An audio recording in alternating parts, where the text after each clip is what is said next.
자, 시작하시죠. 기도해주시고. 다 모였습니다.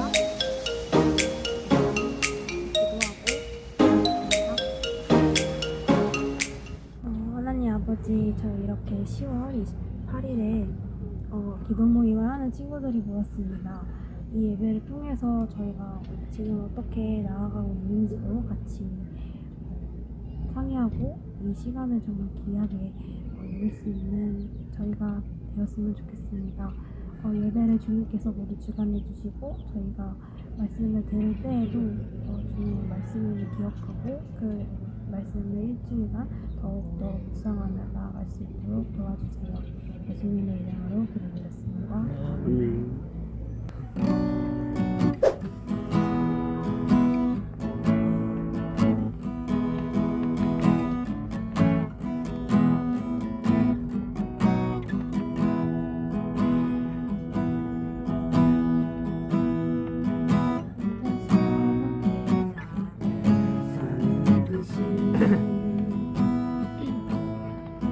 주가 멀어 보이기만 할 때 우리는 바라보아야 하네. 우리에게 오셨던 그 주님을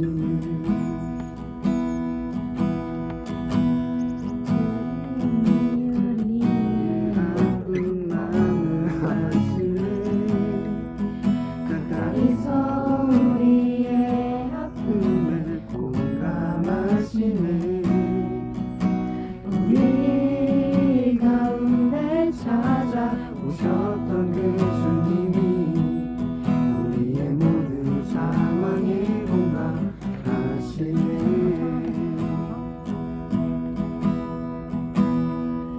혼자서만 세상을 사는 듯이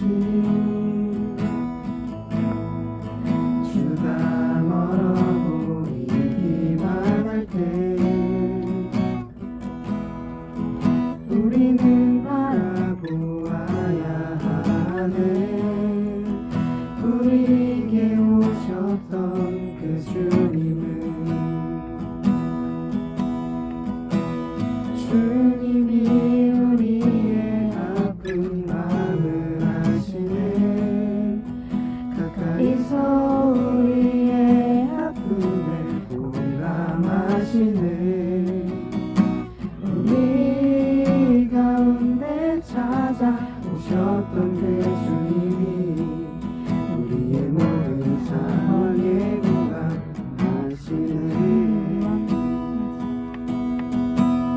주님이 우리의 아픈 마음을 아시네.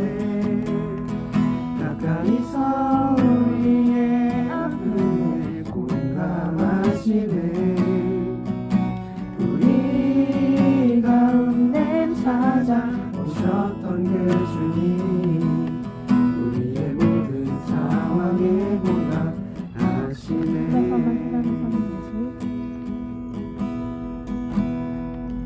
혼자서만 세상을 사는 듯이 주가 멀어 보이기만 할 때 우리는 바라보아야 하네. 우리에게 오셨던 그 주님을 다음으로는 어두운 날 다 지나고 찬양 부르겠습니다.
멈추지 않으리. 이 길에 끝이 있으니 한 걸음 한 걸음 주와 함께 걸으리. 우리의 걸음이 끝나는 그날 그 순간 함께 하시니 우리를 안아주시니 더 이상 눈물 없으리. 당신의 그 나라 안에서 이제 영원히 주 품 안에서 우리 찬양하겠네. 우리 가는 이 길 세상이 미련하다 해도 우리는 주가 보여주신 그 한 소망 있으니 어둠의 조각조차 그곳에 걸들이지 못해. 당신의 나라에 우리 영원히 거하네.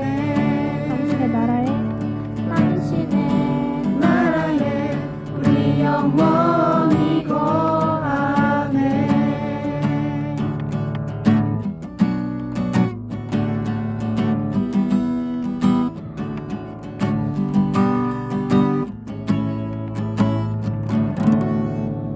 찬양으로는 아멘. 시편 139편을 부를 텐데요. 저희가 이 찬양을 하면서 주님께서는 저희를 모두 잘 아시고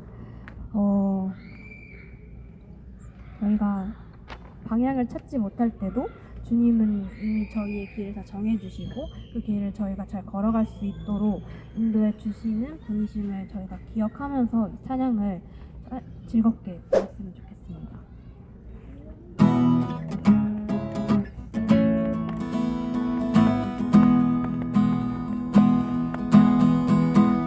나보다 나를 잘 아시는 주님, 내가 주를 떠나 어디로 가겠나이까. 나 어딜 가든지 주의 손이 나를 인도하시며 주의 오른손이 나를 붙드시리라. 나를 창세전부터 계획하시고 지금까지 인도하시네.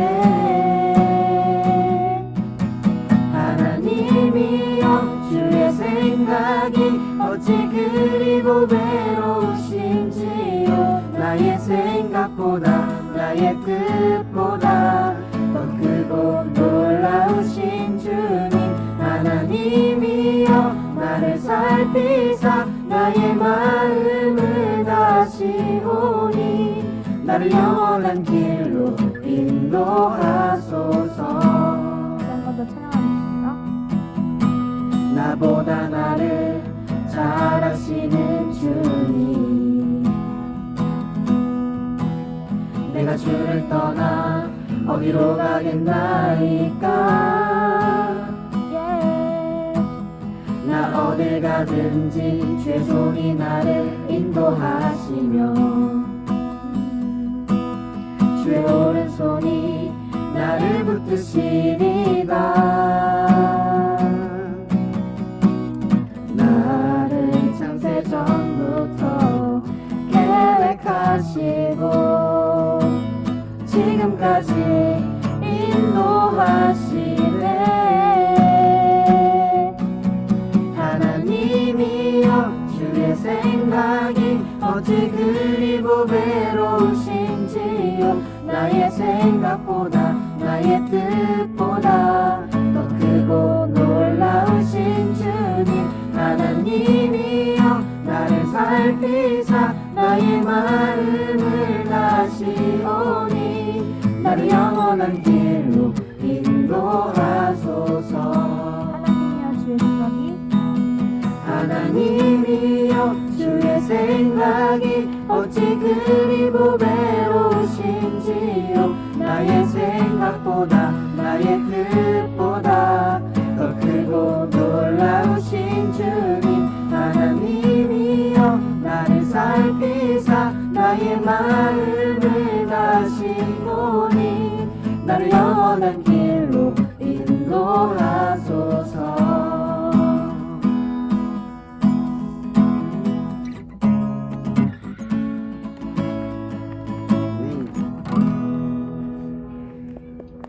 이번 찬양 주 사랑이 내게 들어와 박수 치면서 되게 즐겁게 찬양했으면 좋겠습니다.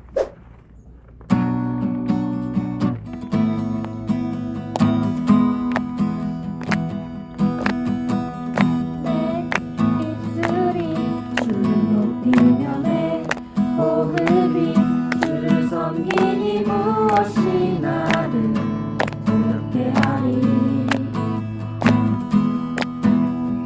주 잠잠히 나를 비추며 주 가득히 나를 채우니 무엇도 나를 흔들지 못하리. 주 사랑이 내게 들어와 모든 두려움 사라지게 해. 영원히 주 찬양 찬양 내 영혼 춤추리. 주 사랑이 내게 들어와 모든 어둠 사라지게 해. 영원하신 그의 사랑 안에 나 거하리.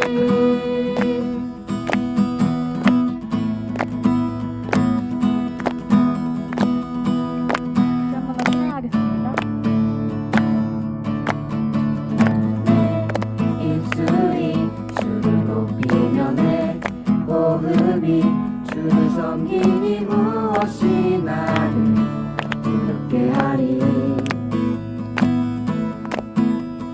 주 잠잠히 나를 비추며 주 가득히 나를 채우니 무엇도 나를 흔들지 못하리.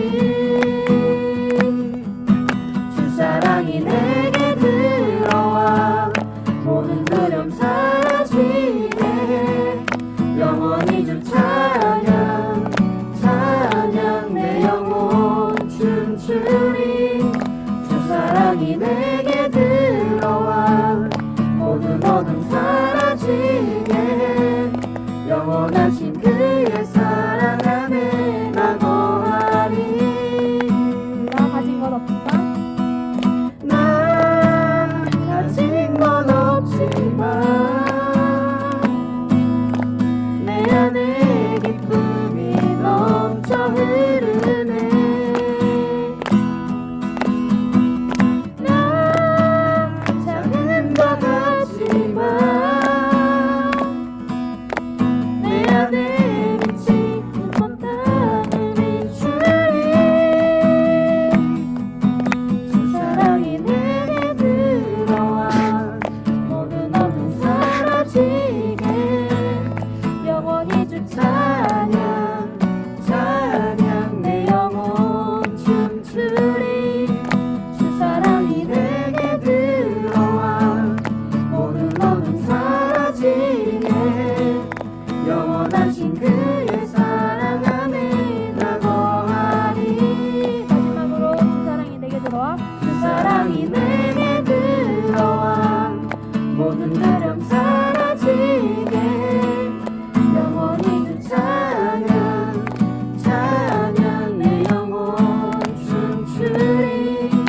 주 사랑이 내게 들어와 모든 어둠 사라지게 영원하신 그의 사랑 안에 나 거하리.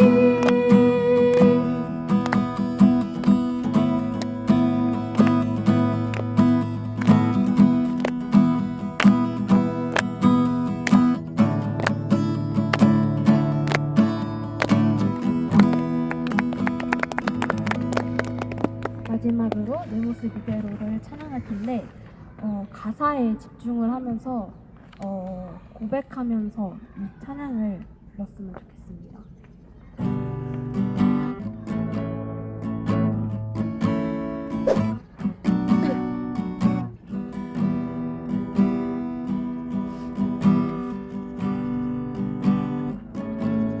내 모습 이대로 사랑하시네. 연약한 그대로 사랑하시네.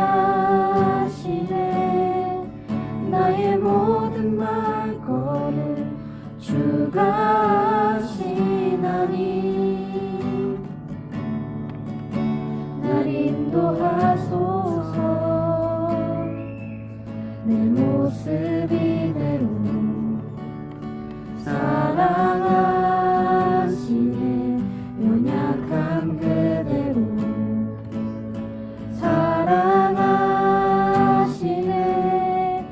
나의 모든 발걸음 주가 하시나니 날 인도하소서 주의 날개 아래 거하는 것 주의 임재 안에 거하는 것 나의 가장 큰 소망 나의 가장 큰 은혜 주와 함께 동행하느니 주의 날개 아래 거하는 것 주의 임재 안에 거하는 것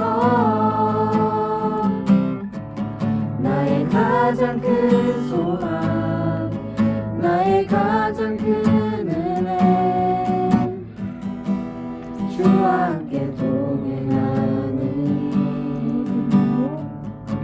내 모습 이대로 사랑하시네 연약한 그대로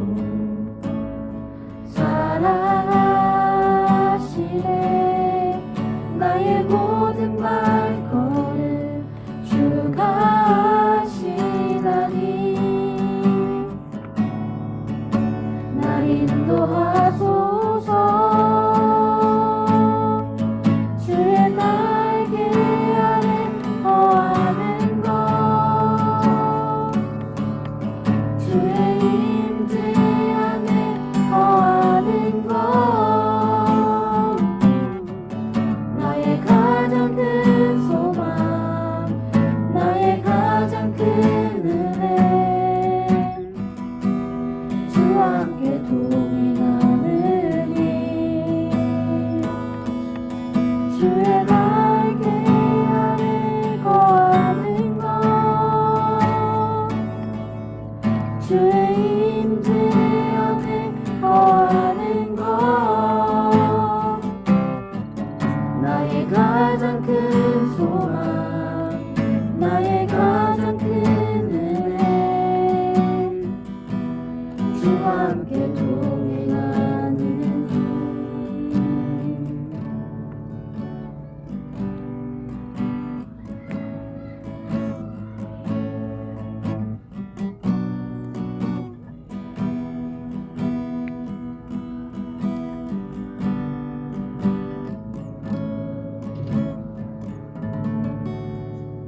저희 이 시간 기도할 텐데요.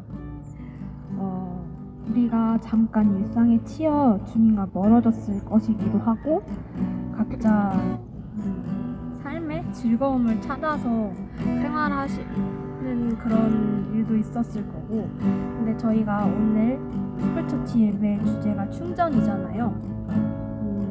이 모임을 통해서 저희가 오늘만큼은 정말 주님의 사랑을 다시 기억하고 그동안에 지친 마음들 그리고 힘들었던 것, 걱정, 근심들을 이 시간 내려놓았으면 좋겠습니다.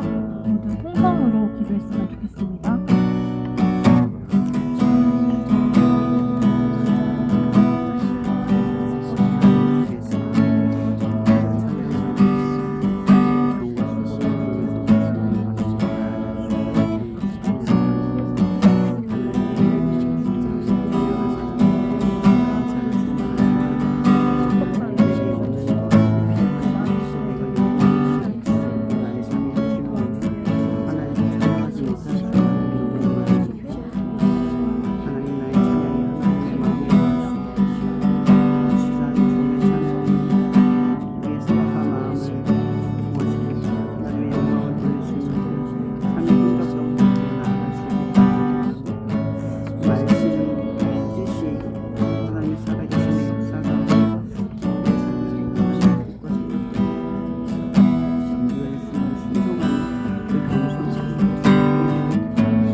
요한복음 8장 1에서 11절. 이렇게 재민님부터 들어갈게요. 이렇게. 잠시 예수는 감람산으로 가시니라. 아침에 다시 성전으로 들어오시니 백성이 다 나아오는지라 앉으사 그들을 가르치시더니 서기관들과 바리새인들이 은행 중에 잡힌 여자를 끌고 와서 가운데 세우고 예수께 말하되 선생이여 이 여자가 가늠하다가 힘들어서 저렸나이다. 모세는 율법에 이러한 여자를 돌로 치라 명하였거니와 선생은 어떻게 말하겠나이까. 그들이 이렇게 말하면 고발할 조건을 얻고자 하여 예수를 시험함이라. 예수께서 몸을 굽히사 손가락으로 땅에 쓰시니 우리 붓기를 하지 아니하는지라 이에 일어나 이르시되 너희 중에 자는 자가 봤는데 돌로 치라. 다시 몸을 굽혀 손가락으로 땅에 쓰시니 그들이 이 말씀을 듣고 양심의 가치를 느껴 어른으로 시작하여 젊은이까지 하나씩 나가고 오직 예수와 그 가운데 섰는 여자만 남았더라. 예수께서 일어나사 여자 외에 아무도 없는 곳을 보시고 이르시되 여자여 너를 고발하던 그들이 어디 있느냐 너를 정죄한 자가 없느냐. 대답하되 주여 없나이다. 예수께서 가라사대 나도 너를 정죄하지 아니하노. 가서 다시는 죄를 범치 말라 하시니라. 아멘. 오늘 말씀은 뜸들이기라는 말씀으로 전하려고요. 그럼 밥을 할 때 뜸들인다는 말 들어본 적 있어요? 밥할 때? 왜 뜸들인다고 생각하세요? 맛있게 먹으려고요. 더 맛있어지니까. 네. 그죠? 맛있어지긴 하죠. 왜냐면 이게 뜸을 안 들이면 밥이 위에 수분이 가득 차 있어서 밥이 질어요. 근데 이게 다 되어 있는 밥에 수분을 증발시키면 밥이 딱 알맞는 정도의 식감과 맛이 나요. 그래서 뜸을 들여요. 근데 이 뜸을 들이는 이유는 밥을 맛있게 먹기도 위해이기도 하지만 우리가 소화를 잘 시키기 위해서 이 과정을 거쳐요. 이걸 하면 더 좋아진다는 거죠. 제가 왜 이런 얘기를 하냐면 뜸 들이는 이유가 뭐예요? 우리가 삶에 뜸을 들인다. 너 왜 이렇게 뜸 들여? 답답할 때도 이런 표현을 하긴 하지만 삶에 뜸을 들였을 때 유익을 보는 경우가 종종 있어요. 무조건 빠르다고 좋은 게 아니잖아요. 우리가 뭔가 알지 못하는 줄을 섰을 때 우리는 그 줄이 뭘 주는지도 모르지만 급한 마음에 막 새치기 하고 막 앞에 서지만 결국 도착해서 별거 아니라는 걸 발견할 때는 내가 왜 이렇게 서둘렀지라는 공허함이 사로잡듯이 그냥 뜸들이면서 상황을 오래 지켜보다 보면 더 그 상황을 잘 이해하고 판단하기가 쉬워질 때가 종종 있다는 거죠. 오늘 말씀은 이런 이야기잖아요. 예수님께서 감람산에서 사람들을 가르치고 있었어요. 근데 아무튼 이 예수님이 가르치는 것에 뭔가 반박을 하고 싶고 또 예수님을 이용해서 자기의 옳고 그름을 증명하고 싶어서 사람들이 있었나 봐요. 여기 등장하는 서기관들과 바리새인 수많은 사람들이 어디서 가늠한 여인을 끌고 온 거예요. 문득 그런 생각 안 들어요? 여자가 혼자 가늠할 수 있나요? 너무 이야기가 이상하다는 생각 안 해봤어요? 분명히 잘못은 둘을 저질렀을 텐데 끌려온 건 여자 하나예요. 왜일까요? 아마도 여자가 제일 약자였기 때문인 거죠. 남자는 힘이 있으니까 끌려올 수가 없는 거예요. 근데 여자는 죄를 저질렀고 끌려올 수 있을 만한 힘이 없는 존재라는 거죠. 똑같은 죄를 저질렀는데 한 명은 힘이 있고 한 명은 힘이 없는 거예요. 힘이 없는 여자가 단지 사람들 앞에 끌려왔고 드러난 것 뿐이라는 거죠. 그렇게 끌려온 여자들 앞에서 사람들이 예수님께 어떤 판결을 구하는 거예요. 사실은 그가 어떤 잘못된 판결을 하길 기대하는 거죠. 혹은 그의 판결을 기대어 자기의 의로움을 증명하고 싶은 거예요. 무슨 말을 원했을까요? 이 사람들은 이 여자가 간음을 했으니까 당연히 돌로 쳐 죽여라 라는 판단을 하길 바랬을 거예요. 근데 사실 이전의 상황이 어떤 상황이냐면 예수님께서 제자들이 어떤 사람들입니까? 예수님 제자들 마태, 세리, 베드로, 어부 직업이 다 변변치 않아요. 예수님을 따를 만한 적합한 사람이 한 명도 없어요. 지식이 있거나 아니면 죄가 없거나 이러질 않아. 삭개오도 알죠? 저가 죄인인 줄 알았더라면 그의 집에 유하지 않았을 것이다 이런 말을 한단 말이에요. 예수님이 마태의 집에 들어갔을 때 사람들이 그런 말을 해요. 제가 죄인인 줄 알았어 안 들어갔을 거야. 죄인인 줄 알고 들어갔나? 막 이렇게 얘기를 수근수근 냈단 말이에요. 예수님께서 뭐라고 그래요? 의사가 필요한 사람에게 내가 나아간다 얘기하는 거예요. 너희들은 의사가 필요 없다. 이 사람에게는 의사가 필요하다. 오직 병 있는 사람에게만 의사가 필요하다. 난 필요한 존재이다. 이러고 들어가신 거예요. 그러니까 이런 얘기가 앞에 스토리가 깔려 있는 거야. 그러니까 그 다음 스토리는 뭘 요구했겠어요? 이 여인을 품기를 바란 거죠. 예수님 아마 이 여인을 품겠지? 이런 생각을 한 거예요. 그러니까 예수님 빌미를 잡아서 죽이고 싶은 거죠. 핍박을 하려고 했던 거예요.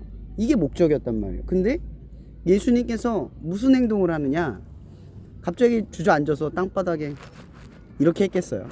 한번 상상을 해보세요. 뭐라고 썼을까요? 여러분 뭐라고 쓴 것 같아요? 그 판단을 내리기 전 그 돌로 쳐 죽여라. 예수님 돌로 쳐 죽여야 합니다. 어떻게 해야 됩니까? 라고 물어봤을 때 이 여자에 대한 판결을 예수님이 내려야 돼요. 땅바닥에 뭘 썼을까? 성경은 뭘 썼는지 기록하지 않아요. 왜 기록하지 않을까요? 중요하지 않아요. 뭘 썼는가는 중요하지 않아. 근데 뭘 썼는가는 짐작할 수 있어요. 뭘 썼을까? 한번 상상을 해보세요. 뭘 땅바닥에 적겠죠? 뭘 적었을까? 전 최소한 말씀을 썼을 것 같아요. 뭐 어떤 말씀인지는 우린 몰라. 하지만 말씀을 쓰지 않았을까요? 땅바닥에다가 그냥 낙서 그림을 그렸겠어요? 그죠? 분명히 무슨 말씀을 적었을 거예요. 근데 말씀을 뭔지는 몰라. 근데 하나 나는 거죠. 말씀을 적는 시간 동안 주님은 멈춰 서 있다는 거죠. 그 판단하기 전에 멈춰 서 있어요. 이런 예수님도 항상 사람들 앞에 요구 앞에 그런 말을 많이 해요. 누가 이런 말 하죠. 예수님 선한 선생이요 라고 하는 거 기억나요? 누가 예수님께 선한 선생이요 이래요. 예수님 뭐라고 답하는 줄 아시죠? 네가 어찌하여 나를 선하다느냐. 선하신 이는 오직 누구예요? 하나님밖에 없다. 이렇게 얘기해요. 예수님은 항상 이 공적인 영광을 자기에게 취하지 않아요. 자기 역할을 지극히 제한을 해요. 그리고 예수님은 우리를 구원하는데 판단하거나 심판하는 분은 아니라고 얘기해요. 자기 스스로가. 심판과 판단은 누가 한다? 하나님이 한다예요. 그러므로 예수 자신은 뭘 하지 않는다? 심판하거나 판단하지 않는다예요. 왜냐면 이건 하나님의 주권이거든. 근데 여러분의 삶은 한번 볼게요. 여러분 판단이 쉬워요? 사랑이 쉬워요? 솔직히 말해서. 어디 가면 판단이 앞서요? 사랑이 앞서요? 이 상황을 내가 이해하는 게 앞서요? 아니면 이 상황을 판단하고 이건 왜 이래? 이게 먼저 앞서요. 저도 개인적으로 말하자면 판단이 앞서는 사람이기도 합니다. 여러분이 판단에 앞섰을 때 편견에 쌓인 걸 많이 경험해 봤을 거예요. 내가 생각했던 거랑 이 상황이 달랐다는 걸 많이 겪어봤을 거예요. 그래서 우리가 이 상황에서 득을 볼 수 있는 상황임에도 불구하고 그 불편한 편견 때문에 내가 불이익을 봤을 경우도 있었을걸요. 분명히 있었을 거예요. 그죠? 나의 판단 하나 때문에 그런 결정이 일어난 거예요. 중요한 건 우리가 어떤 상황과 어떤 사람을 만났을 때 항상 뭐가 앞서느냐? 판단이 앞서요. 그래서 그 상황에 내가 판단을 가지고 행동을 하는 거죠. 여기 올 때도 아마 여러분의 판단이 앞섰을 거예요. 나 여기 와서 난 이렇게 할 거야. 여기 이런 곳이겠지? 뭐 이렇게 판단을 하고 왔을 거예요. 그 판단이 앞선 순간 우리 행동은 어때요? 제약이라는 게 생겨요. 그 행동 이상을 살 수가 없죠. 근데 사랑하면 어떻게 돼요? 아까 오면서 게임 크래시를 하잖아요. 이러면 보통 게임을 몇 시간 한지 사실 중요하지 않거든요. 내가 그걸 좋아한다라는 뜻은 보통 틈틈이에서 나와요. 시간 나면 틈틈이 그걸 해요. 그럼 좋아하는 거야. 누군가 연애를 하거나 좋아해본 친구들은 이해할 거예요. 조금은 이해할 거예요. 틈틈이 연락하지 계속 연락 안 해요. 시간 나면 연락하죠. 게임할 때도 마찬가지예요. 우리가 뭔가를 인간적으로 좋아하면 틈틈이에서 일어나지 많은 시간을 할애하는 데서 일어나지 않아요. 그죠? 중요한 건 항상 틈 사이에 있어요. 판단하는 것도 가만 보면 그 틈틈이의 존재예요. 내가 어떤 상황을 판단하는 결정을 그 틈에서 결정을 내리는 거죠. 그래서 하루를 살아가면 아침에 일어나면서부터 저녁까지 가장 불쾌한 시간은 내 계획이 깨지는 거예요. 난 하루 이렇게 지내려고 했는데 이 계획 안에 들어가지 않으면 짜증이 나고 화가 나고 분노가 치밀어요. 그게 우리의 일상, 보통 일상이라는 거죠. 제가 아까 틈틈이라는 얘기를 왜 얘기했냐면 여러분 사랑을 하면요 틈틈이 해도 부족함이 없어요. 근데 판단을 하면요 늘 나는 왜 이거 2시간도 못했지? 3시간도 못했지? 왜 나는 10시간도 안 하지? 왜 쟤는 2시간 하는데 나는 1시간밖에 못하지? 가 앞서요. 늘 네 안에 불만이 가득 차요. 좋은 감정이 쌓일 수가 없어요. 그러니까 판단이 빠른 사람들은 행복보다는 불행이 빨라요. 왜냐하면 그 판단의 기준에 들 수 있는 게 세상에 있어요. 여러분 하루에 누군가를 만나거나 어떤 환경을 내가 가서 보면 그 판단보다 좋았던 경우 많이 겪어봤나요? 거의 없어요. 늘 우리 판단은 내가 생각한 것보다 좋아. 낫지 않아요. 근데 상황을 우리가 삶을 살면서 사랑하기가 쉬운 이거, 사랑을 하면 살기 쉬운 이가 이거예요. 사랑을 하면 이해를 해요.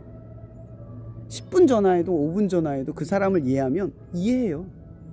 근데 판단이 서면 쟤 나 사랑 안 하나? 쟤 왜 저렇게 행동하지? 날 배려를 안 하네? 그러면 계속 그 사람에 대한 불만이 쌓여요. 못한 것만 떠올리게 되거든요. 여러분 예수님께서 가늠한 여인이 끌려왔어요. 땅바닥에 글자를 적어요. 그 글자가 뭔지는 모르지만 말씀일 거라고 했죠. 말씀을 적었어요. 보통 우리는 여러분 머릿속에 말씀을 떠올리면 그걸 우린 뭐라고 얘기하죠? 묵상이라고 해요. 묵상. 하나님의 말씀을 떠올리고 그 생각을 하는 거예요. 판단을 하기 전에 생각을 해요. 뜸을 들이는 거죠. 세상 사람들은요 빨리 선택하는 게 중요하다고 이야기해요. 근데 그리스도인들은요 빨리 선택하는 것보다 중요한 게 선택을 잘하는 거예요.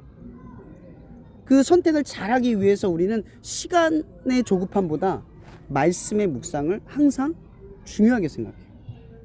왜냐면 이 뜻이, 이 결과물이 내가 원하는 목표치에 도달하는 게 우선이 아니라 하나님이 원하는 거거든요. 하나님 믿는 사람에게 제일 중요한 건 그거 아니에요? 내가 하려던 일이 하나님 원하는 것에 도달하는 거예요. 내가 원하는 일이 내가 원하는 대로 도달하는 건 세상 사람들이 하는 거예요. 그러면 여러분들이 하나님을 위해 뜸을 들이는 건 결코 더뎌지거나 느리게 가는 게 아니라 오히려 더 정확하게 가는 거예요. 이걸 또 다른 말로 선택과 집중이라고 이야기를 하더라고요. 이제 예수님께서는 이제 질문을 그들에게 돌리잖아요. 이제 질문을 반대로 돌리는 거예요. 뭐라고 이야기하죠? 너희 중에 죄 없는 자가 돌로 쳐라. 이게 왜 명쾌한 대답인 줄 아세요? 이 얘기를 듣자마자 사람들은 이 여자를 치려고 했던 동기가 사라져버림을 느껴요. 왜 그렇죠? 우리가 서로를 판단하지 않아야 되는 가장 근본적인 이유가 하나 있어요. 우린 다 죄인이거든요. 죄인끼리 판단하면 그거 되게 웃겨요. 얘도 죄인이고 쟤도 죄인이고 그래봐야 조금 잘났고 조금만 덜 났고 조금 더 큰 죄 졌고 조금 더 작은 죄인데 다 죄 졌어. 근데 그 죄를 지은 사람들끼리 서로 네가 잘났네 내가 잘났네 웃겨요. 이게 어떤 느낌이냐면 여러분 아동부 친구들 꼬마들 싸우는 거 봤죠? 걔네 싸우는 거 웃겨요. 둘 다 잘못했는데 서로 잘못했다고 우겨요. 그 모습 보면 어떤 생각이 들어요? 우리 모습이 떠올라요. 내가 저래요 항상. 판단을 하면서 늘 저러고 싸우는 거예요. 나도 죄인이고 쟤도 죄인이에요. 여러분 예수님 따랐던 제자들이 맨날 예수님 뒤에서 무슨 싸움을 해요? 내가 크니 네가 크니 예수님 뭐 나중에 왕이 되면 내가 오른쪽에 있으니 네가 왼쪽에 있으니 그 싸움을 한단 말이에요 계속. 그 예수님이 그런 제자들을 떠나기 전에 했던 말이 뭐냐면 너희가 서로 사랑함으로 내 제자임을 알리라 이렇게 얘기했어요. 사랑하는 것.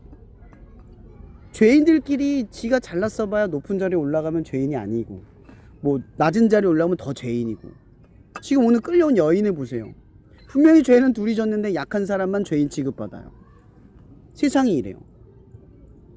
하나님 보기에 세상이 이렇다라는 거예요.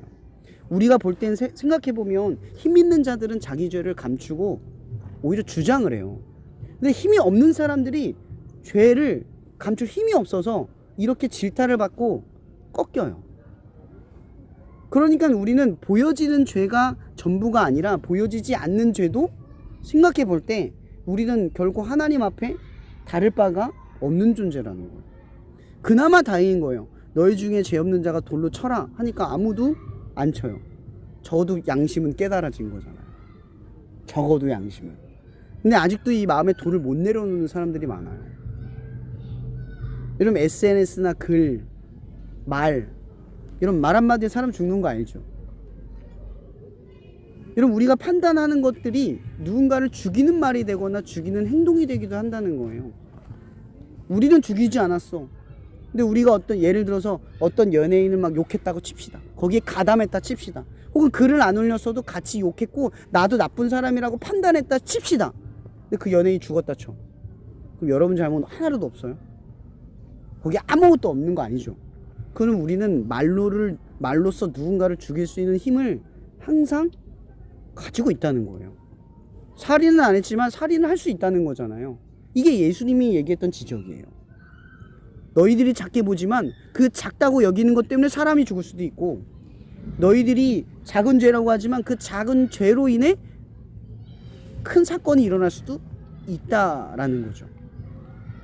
그러니까 너희 중에 죄 없는 자가 돌로 쳐라 했을 때 돌을 내려놓는 것 또한 용기라는 거예요. 그 다음 사건이 이거죠. 이제 예수님께서는 그 가늠한 여인에게 찾아가서 말을 해요. 이 얘기가 참 따뜻하죠. 무슨 얘기를 하냐면, 나는 너를 정죄하지 아니하노라. 다만 너는 돌아가서 죄를 범하지